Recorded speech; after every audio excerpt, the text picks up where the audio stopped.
उत्तर प्रदेश तो ये माना जाता था कि उत्तर प्रदेश से ही होकर के जाता है दिल्ली का रास्ता, लेकिन इस बार कुछ उस तरीके का परिणाम नहीं निकल पाया। उत्तर प्रदेश ने तो अपना पूरा परफॉर्मेंस किया, लेकिन जो चीजें दिखाई पड़ रही हैं जनादेश 2024 में, कि खास करके कांग्रेस और कम्युनिस्ट पार्टियों का परफॉर्मेंस कोई बहुत बढ़िया नहीं दिखाई पड़ रहा है, जिसका परिणाम ये हुआ कि सब होने के बावजूद, जनता इनके विरुद्ध होने के बावजूद, जनता झूम के सड़कों पर आई, जनता झूम के ईवीएम का बटन भी दबाया, वोट भी दिया, लेकिन वो परिणाम हम नहीं ले पाए।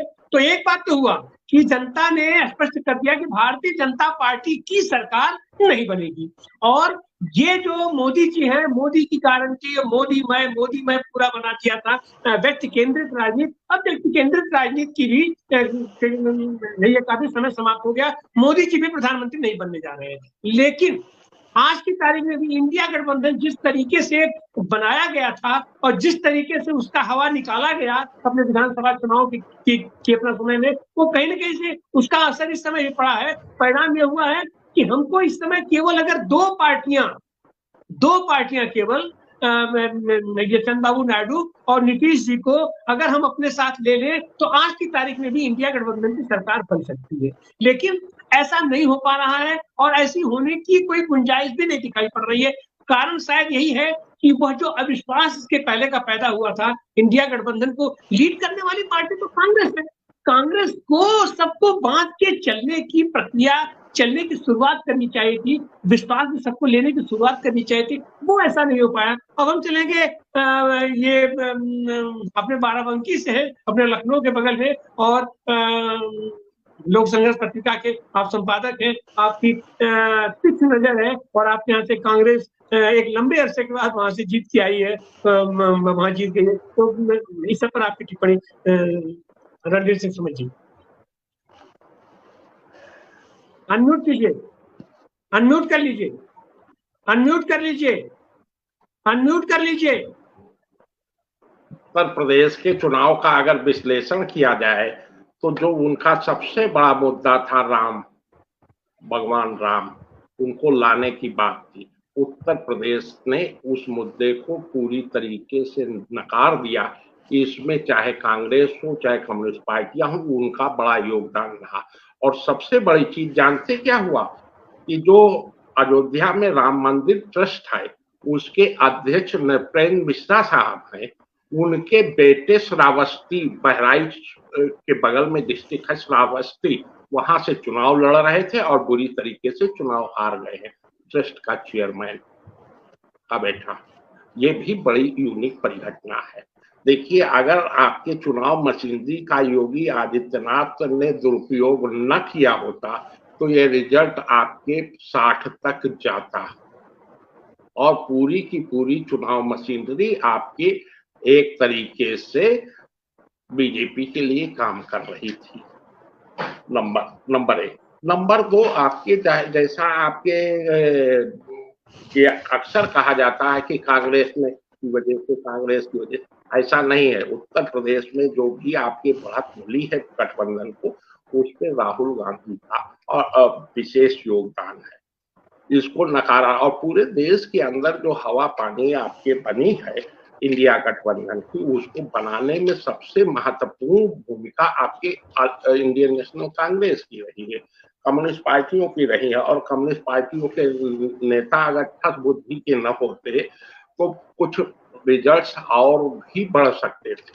लेकिन जहां जहां आपके कम्युनिस्ट पार्टियां नहीं लड़ रही थी, वहां उन्होंने इंडिया गठबंधन के लिए तन मन धन से काम भी किया है।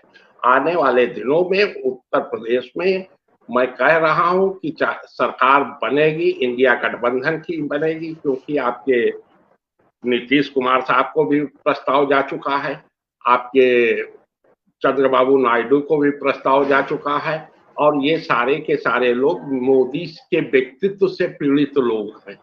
ये कतई मोदी को पसंद नहीं करते हैं।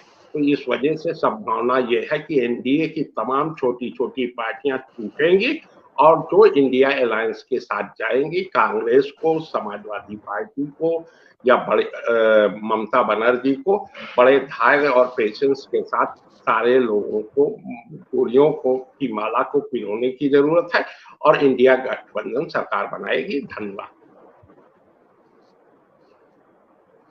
जी, बहुत बहुत धन्यवाद रणवीर सुमन जी। आपकी ये जो सकारात्मक सोच है, इसके लिए बहुत बहुत बधाई। और हम भी उम्मीद करते हैं कि ऐसी चीज होनी चाहिए, लेकिन ऐसा होता हुआ फिलहाल दिखाई नहीं पड़ रहा है, क्योंकि जो राजनीतिक संदेश जो अब तक निकल के आ रहा है सामने, कि ये चंद्रबाबू नायडू ने भी फिर से घोषित कर दिया है कि नहीं, हम एनडीए गठबंधन के साथ ही रहेंगे, और नीतीश बाबू ने भी कह दिया है, जबकि ये दोनों ही लोग पीड़ित थे। लेकिन सवाल ये है कि बहुत सारी राजनीतिक अपना जो भी जनादेश मिला है, कांग्रेस का जो भी जैसे रहा है, हमको नहीं लगता है कि चंद्रबाबू नायडू अपना आंध्रा छोड़ करके आना चाहेंगे दिल्ली। और नीतीश जी भी वहां शायद ज्यादा अपने आप को कंफर्टेबल फील करें कि अगर किसी और के अपना नेतृत्व में दिल्ली सरकार बन जाती है।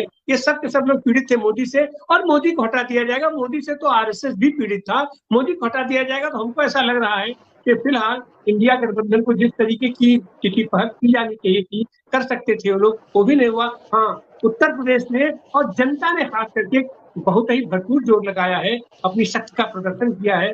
लेकिन अब परिणाम तो भाई परिणाम है, जो जनादेश है वो जनादेश है। और जिन चीजों को हम बहुत पहले से हम समझ रहे थे कि ये लोग मीडिया का अपना दुरुपयोग करेंगे, निर्वाचन आयोग का दुरुपयोग करेंगे, वो सारी चीजें पराकाष्ठा की हुई है। लेकिन फिर भी हम जो भी जनादेश आया है, हम उसका सम्मान करते हैं। और आने वाले दिनों में देश की जनता से भी हम उम्मीद करते हैं कि जनता अपनी संप्रभु ताकत को समझेगी, और आने वाले दिनों में एक चीज हम बोलना चाहते हैं तिवारी जी, एक चीज बोलना चाहते हैं।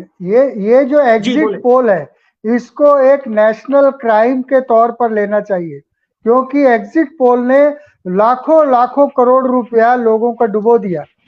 ये कोई साधारण पोल नहीं है। हाँ, इसको नेशनल क्राइम की तरफ जी, आपराधिक क्रियाकलाप है ये। हाँ हाँ जी। और यदि जैसे आप कोई प्रोडक्ट बनाते हैं तो